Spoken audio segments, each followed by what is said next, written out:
नमो नमः प्रवाचिका अहं दया जोशी यत्र समेषां स्वागतम्। एषा कथा परमहंस योगानंद पुस्तकात उद्धृता अस्ति। कथायाः नाम अस्ति दक्षिण हिंदुस्थानातील प्रवास। अस्तु तर्हि आरंभं कुर्मः। डिक, त्या देवळात प्रवेश करणारा तू पहिलाच पाश्चिमात्य आहेस। आतापर्यंत पुष्कळांनी प्रयत्न करून पाहिले, पण कोणासही जमले नाही। हे माझे शब्द ऐकून श्री राईट दचकल्यासारखे दिसले, पण लगेच त्यांना बरे वाटले। दक्षिण हिंदुस्थानातील म्हैसूर शहरावर वरून विहंगमावलोकन करणारे पहाडामधील सुंदर असे चामुंडी देवीचे मंदिर पाहून आम्ही नुकतेच बाहेर पडलो होतो। चामुंडी देवी ही म्हैसूरच्या राजघराण्याची कुलस्वामिनी आहे। देवीच्या देवळातले सिंहासन सोन्या चांदीचे आहे। त्याच्यापुढे वाकून आम्ही नमस्कार केला। ह्या अद्वितीय सन्मानाचे स्मारक म्हणून मी राईट काही गुलाबाच्या पाकळ्या नीट गुंडाळून ठेवून म्हणाले, ह्या पाकळ्या मी निरंतर काळजीपूर्वक जपून ठेवीन। तिथल्या पुजाराने याच्यावर गुलाब पाणी शिंपडून प्रसाद म्हणून त्या मला दिल्या आहेत। माझे सोबती व मी असे दोघे म्हैसूरच्या महाराजांचे पाहुणे म्हणून तेथे 1 महिना काढला। नोव्हेंबर 1935 महाराजांचे वारस युवराज श्री श्रीकृष्ण नरसिंगराज वाडियार यांनी मला व माझ्या चिटणीसांना आपले सुविद्य व प्रगतिशील संस्थान पाहून जाण्याकरता निमंत्रण दिलेले होते। गेल्या पंधरवड्यात म्हैसूर शहरात मी टाउन हॉलमध्ये, महाराज कॉलेजमध्ये, युनिव्हर्सिटी मेडिकल स्कूलमध्ये तेथील नागरिकांपुढे व विद्यार्थ्यांपुढे व्याख्याने दिली होती। त्याचप्रमाणे बंगलोरमध्ये अफाट समाजापुढे 3 व्याख्याने दिली होती। एक नॅशनल हायस्कूलमध्ये, दुसरे इंटरमिजिएट कॉलेजमध्ये व तिसरे चेट्टी टाउन हॉलमध्ये। ह्या व्याख्यानाला तर 3000 लोक आले होते। अमेरिकेचे मनोहारी चित्र मी जे रंगविले ते आतुरतापूर्वक ऐकण्यास आलेल्या त्या श्रोत्यांना पटले की नाही हे काही मला समजले नाही। पण जेव्हा जेव्हा मी पाश्चिमात्य जग व पौर्वात्य जग यांना एकमेकांपासून परस्परांना लाभदायक असे अनेक गुण शिकण्यासारखे आहेत ह्या मुद्द्यावर जोर दिला, तेव्हा तेव्हा टाळ्यांचा कडकडाट अगदी जोराचा होत होता। श्री राईट व मी असे दोघे आता विषुववृत्त कटिबंधात जी शांतता आहे त्या शांततेमध्ये विराम घेत होतो। म्हैसूरबद्दल त्यांना काय वाटले याची त्यांच्या रोजनिशीत हकीकत खालीलप्रमाणे आहे। परमेश्वराच्या ह्या सदैव बदलत जाणाऱ्या पडद्याकडे सृष्टीवरील एका बाजूकडून दुसऱ्या बाजूकडे नुसते पाहण्यात माझे कित्येक उन्मादकारी क्षण अगदी जवळजवळ लक्ष न देताही व्यतीत झाले आहेत। हा पडदा असा आहे की त्यावर वावरणाऱ्या आकृतींमध्ये केवळ त्याचा स्पर्श मात्रच नवजीवनाचा रंग भरू शकतो। मनुष्य त्या रंगांच्या नुसत्या बनावटींची जेव्हा नक्कल करू लागतो तेव्हा रंगांचे ते यौवन नष्ट होऊन जाते। कारण परमेश्वर हे रंग जे भरतो त्यांना काही तेलाची वा रोंगणाची जरुरी असत नाही। तो फक्त रंग भरण्याला प्रकाश किरणांचा उपयोग करतो। परमेश्वराचे रंग भरण्याचे हे असे साधे पण प्रभावी माध्यम आहे। तो इकडे काही प्रकाश किरणांचा झोत उडवून देतो की त्याचा रंग तांबडा बनतो, तर तो पुन्हा आपला कुंचला दुसरीकडे फिरवतो की झाला त्या लाल रंगाचा नारंगी किंवा सोनेरी रंग, आणि मग तो ढगांवरती एक निळसर छटेचा वार करतो की त्या प्रहाराबरोबर जखम होऊन त्या जखमेतून एक लाल रंगाचे वलय निर्माण होते। आणि अशा तऱ्हेने तो नेहमी खेळत असतो। रात्री, दिवसा, सकाळी, संध्याकाळी त्याचा हा खेळ सारखा चालू असतो। नेहमी खेळाचा प्रकार बदलतो, नेहमी नवीन नवीन ताजेतवाने असे हे खेळ चालू असतात। त्यात नक्कल अशी काही नाही। खेळांचा साचा, रंग, नेहमी अभिनव। हिंदुस्थानामध्ये निसर्गात हा जो सारखा फरक होत जातो, दिवसाचा रात्री आणि रात्रीचा दिवसात, ह्या फरकांचे सौंदर्य काही आगळे आहे। ह्याला दुसरी उपमा अशी काही देता येण्यासारखी नाही। कधी कधी आकाशात इतके रंग भरून जातात की जणू परमेश्वराने आपल्या पोतडीतले सारे रंग बाहेर काढून एका अजस्त्र कॅलिडोस्कोपमधील रंगांसारखे आकाशभर इतस्ततः उडवून दिले आहेत। एके दिवशी संध्याकाळी योगानंदजी व मी कृष्णराजसागर धरण पाहण्याकरता लहानशा सफरीवर निघालो। हे धरण म्हैसूर शहरापासून 12 मैलांच्या अंतरावर आहे। आम्ही एका लहान बसमध्ये बसलो आणि एका लहान मुलाला सरकारी पट्टेवाला म्हणून बरोबर घेतले। आमची गाडी सरळ धुळीच्या रस्त्यावरून धुळीचे झोत उडवीत निघाली। आकाशात सूर्यनारायणाचा रंग एखाद्या परिपक्व टोमॅटोसारखा दिसत असून तो टोमॅटो जसा दाबून फुटावा तसा देखावा क्षितिजावर दिसत होता। आमचा रस्ता सपाट चौरसाकृती भात खाचरातून चित्तास आल्हादकारक अशा वटवृक्षांच्या राजीतून मधून मधून गगनाकडे झुकलेल्या उंच उंच अशा ताडमाडांच्या झाडांमधून जात होता. जवळजवळ सगळीकडे झाडी इतकी दाट होती की जणू जंगलच. शेवटी आम्ही एका टेकडीच्या टोकावर आलो व आमच्या दृष्टीसमोर एक विशाल असे कृत्रिम सरोवर आले. त्या सरोवरातील पाण्यात आकाशातील तारे, ताडमाडांच्या झाडांचे व इतर वृक्षांचे शेंडे प्रतिबिंबित झालेले दिसत होते. त्या सरोवराभोवती सुंदर बगीचांचे मजले व विद्युत दीपांच्या रांगा दिसत होत्या. या धरणाच्या कडेच्या खाली आम्ही एक देदीप्यमान दृश्य पाहिले. निरनिराळ्या रंगांचे झोत गायसरसारख्या कारंज्यांवरून खेळवले होते. त्यांचा प्रकाश पाहिला की निरनिराळ्या रंगांच्या जणू शायाच ओतल्या जात आहेत असा भास होई. भडक निळ्या रंगांचे प्रपात, तसेच तांबड्या लाल रंगाचे प्रवाह, मधून मधून हिरव्या व पिवळ्या रंगांचे तुषार फेकून दिले जात होते आणि ते आपल्या सोंडेतून पाण्याचा फवारा उडवणारे अजस्त्र शिलामय गजराज, हे सारे दृश्य अति आकर्षक होते. हे धरण, त्यावरील प्रकाशमान कारंजी मला 1933 मध्ये शिकागोत भरलेल्या जागतिक प्रदर्शनाची आठवण करून देत होती.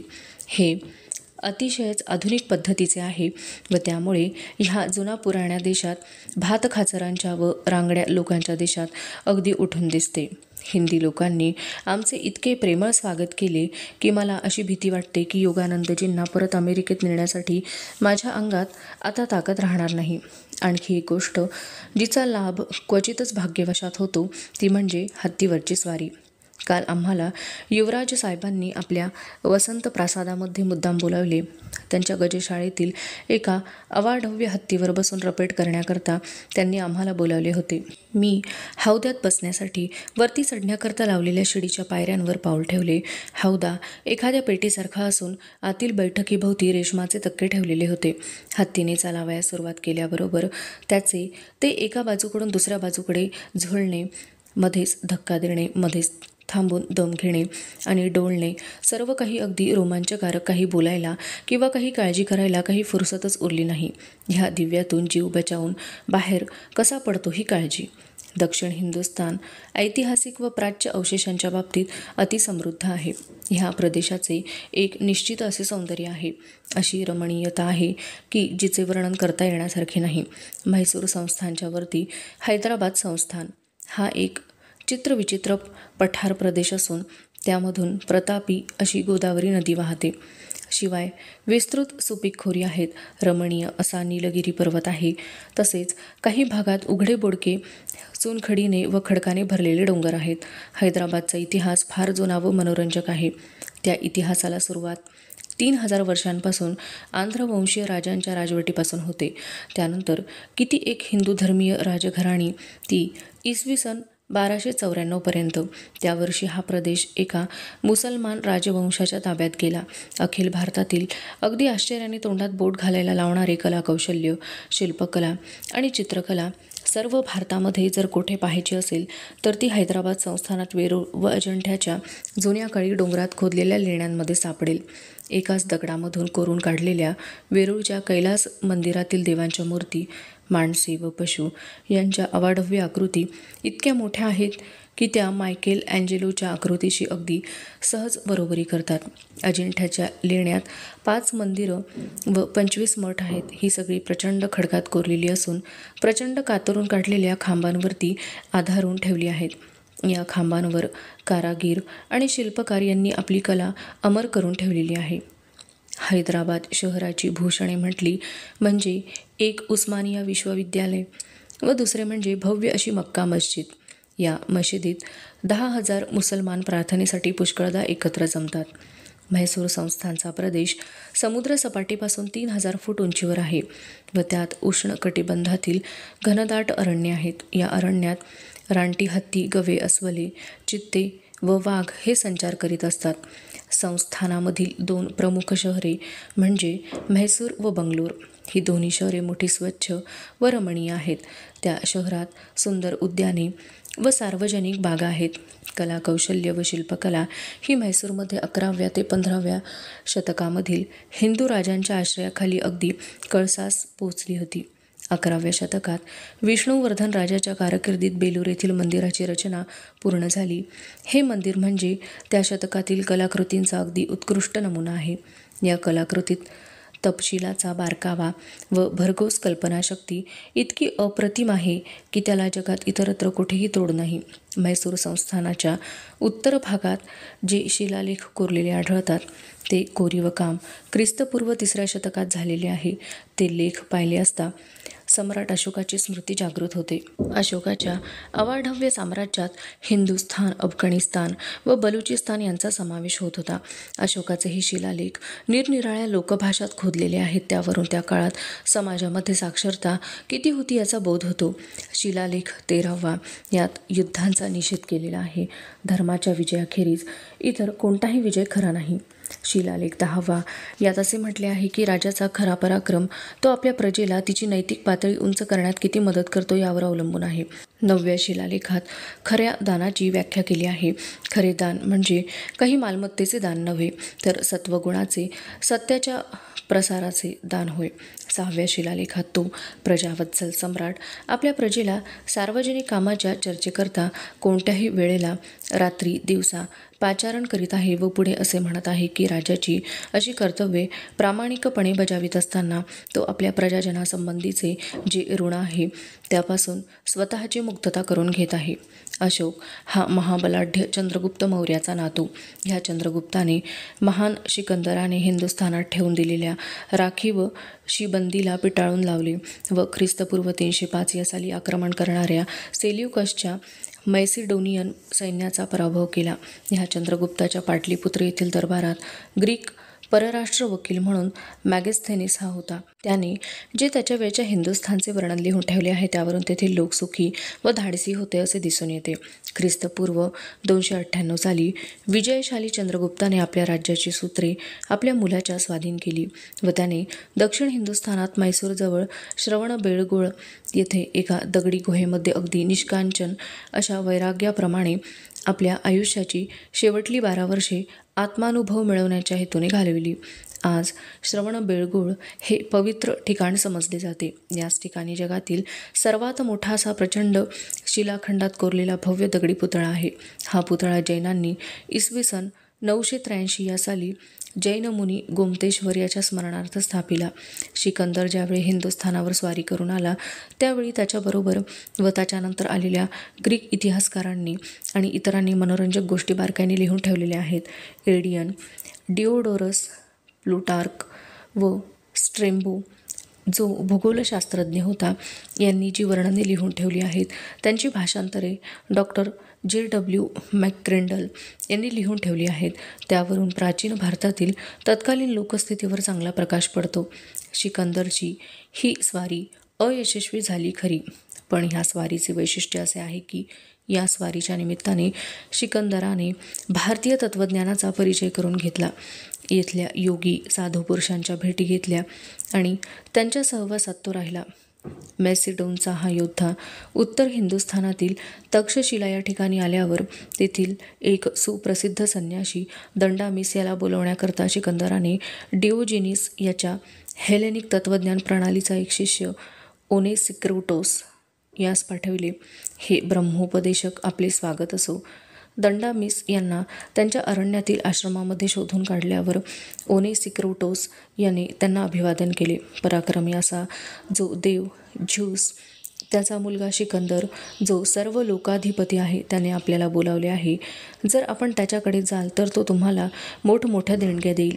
जर आपण त्याचे आमंत्रण नाकारले तर तो तुमचे मुंडके उडवेल. योग्याने हे सक्तीचे आमंत्रण शांतपणे ऐकून घेतले व आपल्या पर्णशय्येच्या आसनावर बसलेले असताना आपले मस्तक किंचितसुद्धा वर केले नाही. जर सिकंदर झ्यूचा पुत्र असेल तर तसा मीही आहे, त्याने बोलावयास सुरुवात केली. जे सिकंदराजवळ आहे त्यांपैकी मला काहीही नको आहे, कारण माझ्याजवळ जे काही आहे त्यावर मी संतुष्ट आहे. तो सिकंदर आपले सैन्य घेऊन निरनिराळ्या मुलखातून समुद्रावरून सारखा भटकत आहे. कशासाठी काही समजत नाही. त्याच्या या भटकण्याचा शेवट म्हणून काही येत नाही. जा त्या सिकंदराला सांग की परमसत्ताधीश जो ईश्वर तो कोणतीही गर्वोद्धत अशी अनिष्ट गोष्ट करीत नाही. तो प्रकाश, शांती, जीवन उदक मनुष्य प्राणी व सर्व आत्मे यांना शरीरे निर्माण करतो. जेव्हा मानव प्राणी मरणोत्तर मुक्त होतो तेव्हा त्यांना तो आपल्याजवळ आणतो. तो प्राणी त्यावेळी कोणत्याही प्रकारच्या आधिव्याधीने बद्ध नसतो. मी ज्यास अभिवादन करावे असा तोच फक्त एक ईश्वर आहे. तो कत्तली करीत नाही की लढाया उकरून काढीत नाही. सिकंदर म्हणजे काही ईश्वर नाही, कारण त्याला मरणाची चव चाखावी लागणारच आहे. त्या साधूने आपले बोलणे चालू केले. त्याच्या बोलण्यात तिरस्कार आढळून येत होता. त्याने जोपर्यंत आपल्या आंतरिक विश्वव्यापी साम्राज्याच्या सिंहासनावर आपले आसन स्थिर केले नाही तोपर्यंत तो ह्या पृथ्वीचा मालक कसा होऊ शकेल. त्याने अजून पाताळात जाऊन राहून पाहिलेले नाही. तसेच या पृथ्वीच्या कोणकोणत्या अफाट अशा भूप्रदेशांवरून सूर्य भ्रमण करीत जातो हे त्याला अजून माहीत झालेले नाही. या पृथ्वीवरील कितीतरी देशातील लोकांनी त्याचे नावही अद्याप ऐकले नसेल. अशा तऱ्हेने त्याची खरडपट्टी काढल्यावर, आणि ती खरडपट्टी अशी की त्या जगज्जेत्या सिकंदराच्या कानांनी इतकी तिखट कधी ऐकली नसेल, त्या साधूने पुढे उपहासाने बोलावयाचे चालू केले. जर सिकंदराचे सध्याचे साम्राज्य त्याच्या महत्त्वाकांक्षेला अपुरे वाटत असेल तर त्याने गंगा नदी पार करावी. त्या नदीपलीकडे त्याला असा देश आढळून येईल की जो त्याच्या साऱ्या सैन्याला पोसू शकेल. तर हे समजून घे, ज्या देणग्या सिकंदर मला देऊ पाहत आहे त्यांचा मला काही उपयोग नाही. मी ज्या वस्तूंना किंमत देतो आणि ज्या खरोखरी मौल्यवान आहेत ती म्हणजे ही झाडी. ही मला आसरा देतात. ह्या फुलणाऱ्या वनस्पती ज्या मला दररोज अन्न पुरवतात, आणि हे पाणी जे माझी तहान भागवते. जीवाचा आटापेटा करून कमावलेली धनदौलत ही ती कमावणाऱ्याचा नाश घडवून आणते. तिच्यापासून यातना व दुःख मात्र होते. ज्यांच्या मनात खरीखुरी जागृती झाली नाही त्यांना हा त्रास होतोच. माझ्याबद्दल बोलायचे म्हणजे असे पहा की मी या रानातील पानांवर पोहडतो आणि काही जतन करावायचे नसल्यामुळेच मला झोप अगदी शांत व गाढ अशी येते. ह्याच्या उलट माझ्याजवळ जर काही मालमत्ता असती तर तिच्या काळजीच्या ओझ्याने माझी झोप गेली असती. मला जे काही पाहिजे आहे ते मला ह्या जमिनीतून मिळते. जशी आई आपल्या अर्भकाला दूध पुरवते तद्वत मला ह्या माझ्या धरणीमातेकडून सर्व काही मिळते. मला जिथे जायचे असेल तिकडे मी अगदी निशंकपणे जातो, कारण माझ्या पाठीमागे प्रपंचाची कटकट अशी नसते. सिकंदराने जरी माझे डोके उडवले तरी तो माझ्या आत्म्याचा नाश करू शकत नाही. कत्तल केल्यावर माझे डोके अगदी शांत होईल आणि माझे हे शरीर एखाद्या फाटक्या वस्त्राप्रमाणे ह्या पृथ्वीवर पडून राहील. ह्या मातीतूनच ते प्रथम निर्माण झालेले होते. मी मग आत्मरूप होऊन परमात्म्याकडे धाव घेईन. त्यानेच हा आपला रक्तामांसाचा देह बनवला आणि ह्या पृथ्वीवर सोडून दिले, आणि अशा करता की त्याच्या आज्ञा आपण ह्या पृथ्वीवर राहून बरोबर पाळतो की नाही हे त्याला दिसावे. आणि हा देह सोडल्यावर आपल्याला आपल्या सर्व कृत्यांचा त्याच्यापुढे जाब द्यावा लागेल. उद्धट आणि जुलमी लोकांच्या कृत्यांचा तोच निवाडा करणारा आहे. दुःखी कष्टी लोकांचे आर्तस्वर तोच ऐकणार आहे. जुलमी लोकांचे पारिपत्य तोच करणार आहे. तर ज्या लोकांना संपत्तीचा लोभ आहे व जे मरणाला भीत असतील त्यांना वाटले तर सिकंदराने दमदाटी करून भिववून सोडावे. ब्राह्मणांच्या समोर त्याची हत्यारे कुचकामाची ठरतील. आम्हाला सोने नाणे नको आहे. आम्ही मरणाला भीत नाही. तर जा येथून आणि त्या सिकंदराला असे सांग, तुझ्याजवळ जे काही आहे त्याची दंडामिसला काही जरुरी नाही आणि म्हणून तो तुझ्याजवळ येऊ इच्छित नाही. आणि तुला जर दंडामिसकडून काही पाहिजे असेल तर तू त्याच्याकडे जा. आणि सिक्रोटसने हा निरोप रीतसर पोहोचविला. सिकंदराने तो सर्व लक्षपूर्वक ऐकून घेतला आणि आता त्याला दंडामिसला भेटण्याची पूर्वीपेक्षा जास्त उत्कंठा लागली.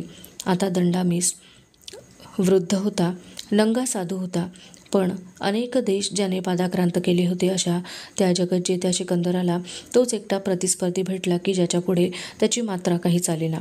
सिकंदराने पुष्कळ ब्राह्मण संन्यासी तक्षशिलेला भेटावयास बोलवले.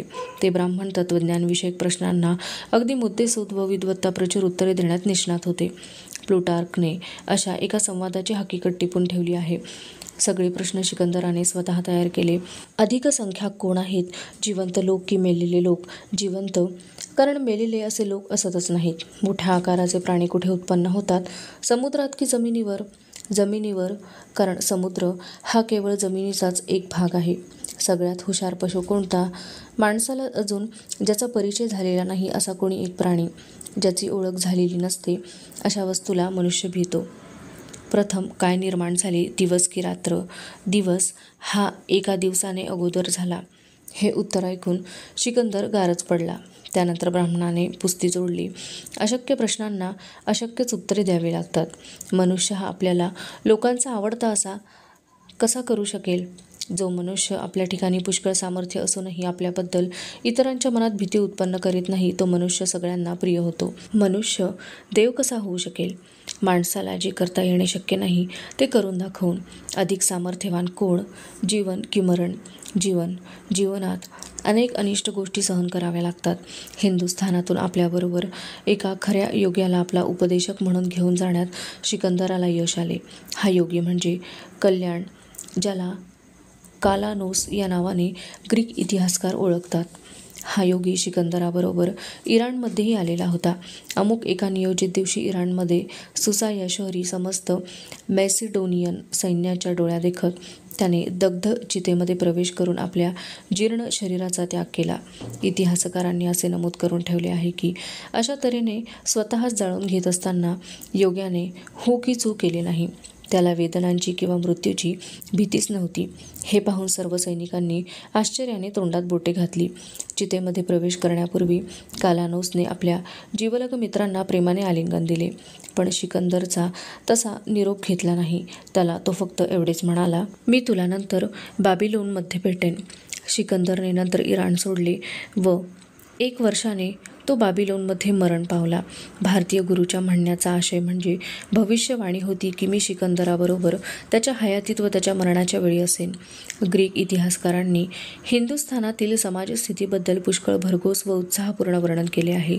एरियन आपणास असे सांगतो की हिंदू कायदा हा समाजाचे रक्षण करतो आणि असा आदेश देतो की समाजापैकी कोणीही व्यक्ती कोणत्याही परिस्थितीत गुलाम ठेवू शकत नाही. सर्व व्यक्तींना समान स्वातंत्र्य असून प्रत्येक व्यक्तीने हा हक्क आपल्याबरोबर इतरांनाही तसाच आहे हे ओळखावयास पाहिजे. दुसऱ्या एका ठिकाणी असे नमूद केले आहे की भारतीय लोक व्याजबट्ट्याचा धंदा करीत नाहीत व जेव्हा ते ऋण काढतात तेव्हा ते रीतसर कायदेशीर कागदपत्र करीत नाहीत. कोणावरही अन्याय करणे किंवा अन्याय केलेला उघड्या डोळ्याने निमूटपणे पाहणे हे हिंदू लोकांच्या मूलभूत चालीरीतीच्या आणि त्यामुळे त्यांच्यात करार मदार वगैरे काही होत नाहीत की जामीन वगैरे घेत नाहीत. असे लिहिले आहे की रोग हे साध्या निसर्गोपचार पद्धतीने बरे केले जातात. औषधे न वापरता आहार नियमन करून पुष्कळसे रोग बरे करतात. मलमे व मलमपट्ट्या बांधणे यांचा उपयोग प्रशस्त समजला जातो. दुसरे इतर उपचार हानिकारक समजले जातात. युद्धामध्ये भाग घेणे हा व्यवसाय क्षत्रियांपुरताच मर्यादित आहे. जमिनीवर काम करीत असणाऱ्या कोणत्याही शेतकऱ्यास चालून येणाऱ्या कोणत्याही शत्रूने इजा दुखापत करू नये असा दंडक आहे. कारण कृषीवल हा वर्ग लोकोपयोगी समजला जातो व त्यास कोणी इजा दुखापत करीत नाहीत. जमिनीवर शेती व्यवसायावर असे कोणाचे आक्रमण होत नाही आणि जमिनीत पिकेही भरपूर येत असल्यामुळे लोकांना अन्नधान्याचा भरपूर पुरवठा होतो व जीवनोपयोगी आवश्यक अशा वस्तू मिळत असल्यामुळे जीवन सुखद होते. म्हैसूरमधील ही अतिविशाल धार्मिक देवळे दक्षिण भारतातील अनेक मोठ्या संतांच्या स्मृतीला उजाळा आणतात. ह्यांपैकी थय्यू मनावर या संतांचे कवन अगदी अमर असे आहे. भारताच्या अगदी दक्षिण टोकाला त्रावणकोरचे अतिशय सुंदर व सुपीक असे संस्थान आहे. तेथे परिवहन नद्यांवरून व कालव्यांवरून चालते. येथील राजा दरवर्षी हातून घडलेल्या पापांचे व भूतकाळात अनेक मुलूक पादाक्रांत करून आपल्या राज्यात सामील केलेल्या पातकांचे वंशपरंपरागत रिवाजानुसार प्रायश्चित्त घेतो. दरवर्षी 56 दिवस महाराज दररोज 3 वेळा मंदिरांमध्ये येऊन वेदपठण ऐकतात व प्रायश्चित्त घेतात. नंतर 1,00,000 दीपांची दीपमाळ लावतात. हिंदुस्थानच्या आग्नेय बाजूच्या किनाऱ्यावर मद्रास इलाखा आहे. या इलाख्यात मैदानावर वसलेले विस्तृत व समुद्राची कड असलेले मद्रास शहर व सुवर्णनगर कांचीवरम हे शहर आहे. हे शहर पल्लव राजघराण्याचे राजधानीचे शहर होते. ह्या राजघराण्यातील राजांनी ख्रिस्ती सनातील पहिली काही शतके राज्य केले. आजच्या मद्रास इलाख्यात महात्मा गांधींच्या अहिंसा तत्व प्रणालीने बराच प्रभाव दाखवला आहे. पांढऱ्या रंगाच्या वैशिष्ट्यपूर्ण गांधी टोप्या सर्वत्र दिसून येतात. विशेषेकरून दक्षिणमध्ये महात्मा गांधींनी अस्पृश्यताच्या मंदिर प्रवेशाबद्दल व जातीभेद निर्मूलनाच्या दृष्टीने बऱ्याच सुधारणा घडवून आणल्या आहेत. जाती संस्थेचा उगम मनुस्मृतीमध्ये आढळून येतो. मनु हा प्राचीन काळातील सुप्रसिद्ध विधिज्ञ स्मृतिकार. त्याने ज्या उद्देशाने ही संस्था प्रस्थापित केली ते उद्देश खरोखरी स्तुत्य होते. त्याला असे आढळून आले की माणसांचे त्यांच्या नैसर्गिक उत्क्रांती अवस्थेच्या दृष्टीने 4 प्रमुख भाग पडतात. जे प्रत्यक्ष शरीर कष्ट करून समाजाची सेवा करतात ते शूद्र, जे समाजाची सेवा मानसिकदृष्ट्या आपले कौशल्य वापरून कृषी, व्यापार, वाणिज्य, उद्योगधंदा करून करतात ते वैश्य, ज्यांची बुद्धी राज्यकारभारात उपयोगी पडते किंवा इतर कारभारात उपयोगी पडते, व जे समाजाचे संरक्षण शिपाई किंवा सैनिक होऊन लढाईवर जाऊन करतात ते क्षत्रिय, आणि ज्यांचा स्वभाव धर्म आध्यात्मिक चिंतनाकडे नैसर्गिकदृष्ट्या असतो, ज्यांना आध्यात्मिक स्फूर्तीची देणगी आहे व जे दुसऱ्यांमध्ये आध्यात्मिक स्फूर्ती निर्माण करतात ते ब्राह्मण. महाभारतात म्हटले आहे, जन्म किंवा संस्कार किंवा अध्ययन किंवा कुल हे एखाद्याचा वर्ण तो द्विज आहे की नाही हे निश्चित करू शकत नाही. फक्त त्याचे शील व त्याचा आचार हे निश्चित करू शकते. मनूने समाजास असा आदेश दिला होता की फक्त अशाच व्यक्ती समाजाने मान द्यावा की ज्यांच्या ठिकाणी सुज्ञता, गुणवत्ता, वडीलपणा किंवा ज्येष्ठ आप्तसंबंध व सर्वात शेवटी ज्यांच्याजवळ संपत्ती आहे. वैदिक काळात भारतामध्ये संपत्तीचा तिचा नुसताच संग्रह केल्यास किंवा ती परोपकाराकरता न वापरल्यास निषेध केलेला आहे. स्वार्थी अनुदार लोकांना मग त्यांच्याजवळ कितीही पैसा असे नका, समाजात खालचा दर्जा दिलेला आहे. ज्यावेळी जातीसंस्था अनुवंशिकतेवर जन्मावर आधारली गेली तेव्हा ती अगदी साचेबद्ध झाली व त्यामुळे अनिष्ट परिणाम घडून आले. 1947 पासून भारत आता स्वयंसत्ताक झालेला आहे व तो आता जातीसंस्थेच्या पूर्वीची म्हणजे उच्च नीचत्व केवळ जन्मावर अवलंबून नसून हे नैसर्गिक गुणवत्तेवर अवलंबून आहे अशा मूल्यांवर आधारलेली नवीन समाजरचना घडवून आणत आहे व त्या दृष्टीने त्याने निश्चितच प्रगतीही केलेली आहे. या भूतलावरील प्रत्येक राष्ट्राला आपले स्वतःचे असे वैशिष्ट्यपूर्ण दुःखदायक असे कर्म आचरावे लागते व ते सन्मानपूर्वक त्याचा अनादर न करता संपवून टाकावे लागते. भारतसुद्धा आपल्या वैचित्र्यपूर्ण व दूरदमनीय अशा जिद्दीने ह्या जातीसंस्थेच्या सुधारणेच्या प्रश्नाशी समर्थपणे सामना करीत आहे. दक्षिण भारतातील भूप्रदेश इतका रमणीय आहे की श्री राईट यांना व मलाही हा आमचा ग्रामीण प्रवास अधिक लांबावा असे वाटले, पण आम्हाला वेळ असा बिलकुल नव्हता. त्याने पूर्वापारच्या आपल्या उद्धट पद्धतीनुसार आमचा दौरा वाढवण्याच्या योजनेत खो घातला. कलकत्ता युनिव्हर्सिटीत भरलेल्या अखिल भारतीय तत्त्वज्ञानविषयक काँग्रेसच्या शेवटल्या अधिवेशनाला हजर राहून मला भाषण करावायचे होते. म्हैसूरच्या सफरीच्या शेवटी इंडियन अकॅडमी ऑफ सायन्सचे अध्यक्ष सर चम व्यम रमण यांची मी भेट घेतली. त्यांच्याशी माझे बोलणे झाले. मला फार आनंद वाटला. ह्या हुशार पदार्थविज्ञानशास्त्रज्ञाला 1930मध्ये त्यांच्या रमण इफेक्ट ह्या शोधाबद्दल नोबेल प्राइज दिले गेले. हे महत्त्वाचे संशोधन प्रकाशाच्या विरलीकरणाबाबत होते. मद्रासमध्ये तेथे जमलेल्या विद्यार्थ्यांच्या समुदायाचा श्री राईट व मी दोघांनी मोठ्या नाखुशीने निरोप घेतला व आम्ही उत्तरेकडे प्रवास सुरू केला. वाटेत आम्ही एक लहान मंदिर पाहण्यासाठी थांबलो. हे मंदिर 18व्या शतकातील एक सुप्रसिद्ध संत सदाशिव ब्रह्मण यांच्या स्मरणार्थ बांधले आहे. त्यांच्या चमत्कारांच्या पुष्कळ गोष्टी सांगतात. ह्यापेक्षाही मोठे असे सदाशिव मंदिर नेरूरला आहे. ते पुदुकोटाच्या राजाने बांधलेले आहे. ते मोठे यात्रेचे ठिकाण असून तेथे दैवी उपचाराने रोग बरे केले जातात अशी ख्याती आहे. सदाशिव ब्रह्मण यांनी 1750 साली त्यावेळच्या राजाला त्याच्या उपयोगासाठी म्हणून जे धर्मविषयक नियम घालून दिले व त्याचे टिपण करून दिले ते त्या राजाचे नंतरचे वारस अत्यंत पवित्र मानतात व ते त्यांनी अगदी एखाद्या मौल्यवान ठेव्याप्रमाणे जतन करून ठेविले आहे. सदाशिव ब्रह्मण हे मोठे प्रेमळ व पूर्णावस्थेला पोचलेले असे योगी होते. त्यांच्या पुष्कळ अशा चमत्कारांच्या गोष्टी तेथील दक्षिण भारतीय शेतकऱ्यांमध्ये विश्रुत आहेत. एके दिवशी ते कावेरी नदीच्या तीरावर समाधी लावून बसले असताना नदीला एकदम पूर आला व ते वाहून गेले. काही आठवड्यांनंतर ते कोईबतूर जिल्ह्यात कोडुमुडी नावाच्या गावी मातीच्या एका ढिगाऱ्यात खोल खाली गाडून गेलेले आढळून आले. गावच्या लोकांनी कुदळी मारून मातीचा ढीग फोडून त्यांना उकरून काढले.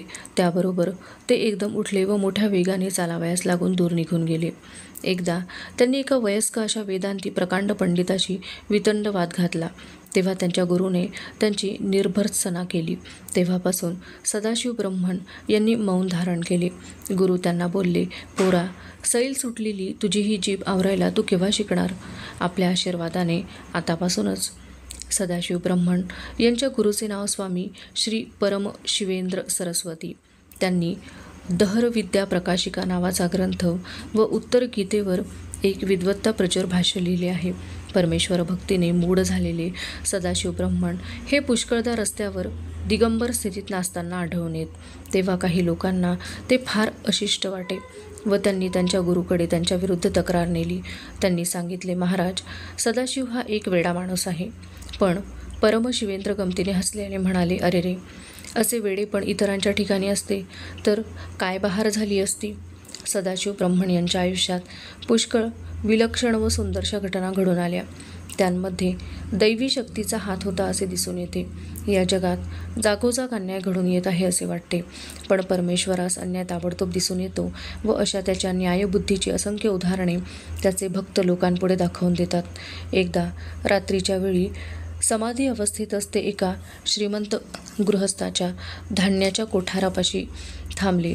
त्यांचे 3 नोकर चोरांच्या शोधात होते. त्यांच्या दृष्टीला हे साधूबुवा पडले. त्यांना वाटले की हा चोरच आहे, म्हणून त्यांनी त्यांच्यावर काठ्या उगारल्या. पण पहा काय आश्चर्य, त्यांचे हातच जड होऊन तिथल्या तेथे स्तंभित झाले, अगदी पुतळ्यासारखे. त्यांचे हात वरच्यावर अधांतरी तरंगत राहिले. ते 3 नोकर त्या अवस्थेत सदाशिव ब्रह्मण पहाटेच्या वेळी तेथून निघून जाईपर्यंत तसेच राहिले. दुसऱ्या एका प्रसंगी एका लाकडाच्या कंत्राटदाराने त्यांना वेठीला धरले. त्याचे इतर मजूर लाकडाच्या मुळ्या डोक्यावर वाहून नेत होते. या महाराजांनी अगदी शांतपणे डोक्यावर मुळी वाहून नेली आणि मुक्कामाला पोहोचल्यावर लाकडांच्या एका मोठ्या ढिगाऱ्यावर ती मुळी ठेवून दिली. ठेवल्याबरोबर त्या सगळ्या लाकडांनी पेट घेतला व सर्व लाकूड जळून गेले. सदाशिव ब्रह्मण त्रैलंग स्वामींप्रमाणे दिगंबर नग्न असत. एकदा एके दिवशी सकाळी हे दिगंबर साधूबुवा एका मुसलमान नवाबाच्या राहुटीत शिरले. तेथल्या 2 स्त्रियांनी घाबरून आरडाओरडा केला.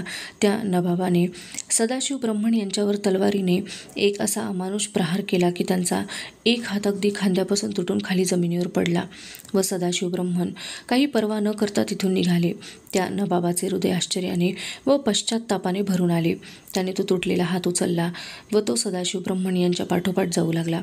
नंतर योगीराजांनी सावकाश तो हात रक्तबंबाळ झालेल्या खांद्यावर पुनरपी जसा पूर्वी होता तसा बसविला.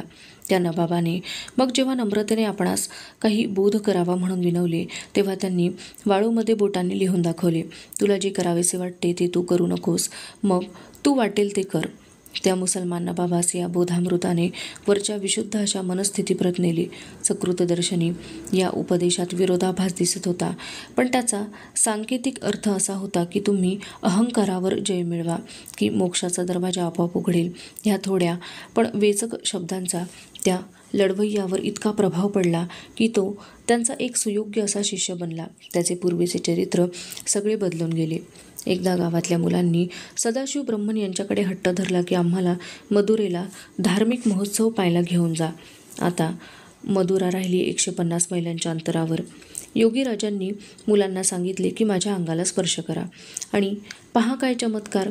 एका क्षणात ती सगळी बाळगोपाळ मंडळी मदुरेत जाऊन पोहोचली. त्या हजारो यात्रेकरूत ती मुले इकडे तिकडे मजेत हिंडली. काही तासांनी योगीराजांनी त्या सगळ्या मुलांना अगदी साध्या वाहून नेण्याच्या पद्धतीने घरी परत आणले. मुलांनी घरी आपल्या आईबापांना मदुरेतील रथयात्रेची रसभरीत वर्णने सांगितली. त्यांपैकी कित्येक मुलांनी यात्रेत घेतलेले मिठाईचे पुढेच्या पुढे आपल्या आईबापांना दाखवले. तेव्हा ते अगदी आश्चर्याने थक्क झाले. एक नास्तिक तरुण इसम होता. त्याने योगीराजांची वरच्या हकीकतीवरून गंमत करायचे ठरवले. पुढल्या महोत्सवाच्या प्रसंगी त्या वर्षी महोत्सव श्रीरंगमला भरला होता. तो सदाशिव ब्रह्मण यांच्याकडे आला व छद्मी भावनेने म्हणाला, महाराज, या मुलांना जसे तुम्ही मदुरेला नेले तसे मला श्रीरंगमच्या महोत्सवाला का नेत नाही? सदाशिवांनी न्यायचे कबूल केले. झाले. त्या तरुण माणसाला त्यांनी एकदम त्या दूरवरच्या शहरात यात्रेच्या गर्दीत उभे केले. पण हाय, त्या तरुण माणसाला परत जायच्या वेळी योगीराज कुठे होते? त्या अगोदरच थकून गेलेल्या तरुणाला सगळा रस्ता, सगळे अंतर कंटाळवाण्या अशा पायांच्या चालीने घरी परत यायला पार करावे लागले. अधुना एषा कथा समाप्तिं गता। अस्तु तर्हि पुनर्मिलामः। तावन्मङ्गलं भूयात्। नमो नमः। धन्यवादः।